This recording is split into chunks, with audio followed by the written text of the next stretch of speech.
Exercise, exercise, exercise, simulated ground fire, hangar 2. A recruit laughed at her scars, then froze. When the general spoke her secret call sign. A recruit thought he was being clever when he laughed at his instructor's scars.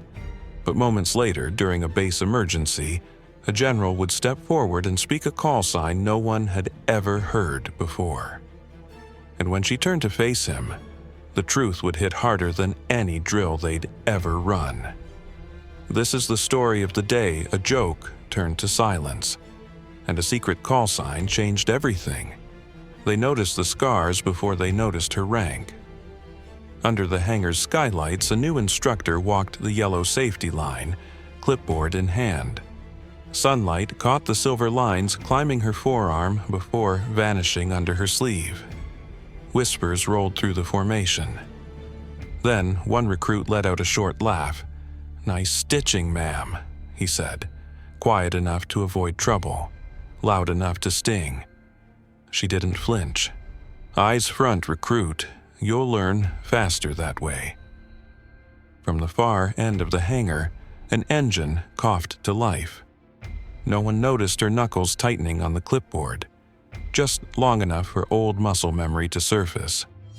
You'll hear the call sign before you understand it. It will echo over the PA while alarms blare, and the recruit who laughed will freeze. A general, ribbons lined across his chest, will step forward and speak a name that's not a name at all.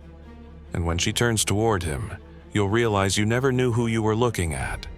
Her name was Staff Sergeant Elise Ward.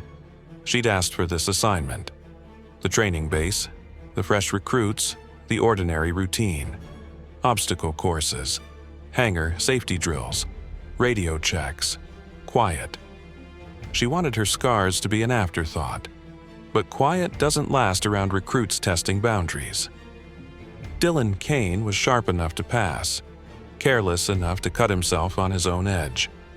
He eyed Lena like a locked cabinet. "What happened to your arm?" he asked in the chow line, grinning. "Kitchen accident," she replied. Then, with steel in her voice, "And your curiosity? That's a safety hazard. Holster it." He laughed. He liked an audience. A week later, she ran them through a runway rescue drill. Smoke canisters made the pretend fire look too real. Kane fumbled equipment, barked at a teammate. "Reset," Lena said calmly. "You don't get to lose your cool when air is measured in seconds." That night, Kane told a made-up story in the barracks about her scars. It sounded good at 2300 hours. The shift came on Wednesday. Base Command Inspection, General Hawthorne. The hangar was spotless. Tools in perfect rows, recruits tense. Lena saw the name and ignored it. Morning broke sharp. The general's convoy rolled past the flight line. He inspected, checked logs, nodded approval. Then alarms. "Exercise, exercise, exercise. Simulated ground fire, hangar 2. Smoke billowed. For 3 beats, everyone froze. Lena didn't. "Masks on. You. Extinguisher. You. Cordon line. Kane, on me." She moved through the haze like she'd rehearsed it 1,000 times. Checked heat, showed proper foam spray, then the radio sputtered. Without thinking, she replied, "Stitch 7 copies. Line established, push left." Kane stumbled. "Stitch 7? Not Sergeant Ward, something older." The fire died. Silence settled. General Hawthorne stepped through the haze, eyes on Lena. "Good work. Standard procedure, sir." Not standard phrasing. She didn't answer. Kane started connecting the dots. Scars. Calm under pressure. That strange call sign. Later, in a closed office, Hawthorne said, "They sealed those records. But I remember the night you held the line with a broken comms net and a wounded crew chief. Twice you went back into fire. It was a team. They followed you." He didn't order her to tell them. He asked. She shook her head. "They're kids. Let them learn without ghosts." 2 days later, the real test came. A hydraulic line burst during inspection. Fluid sprayed. A spark leapt.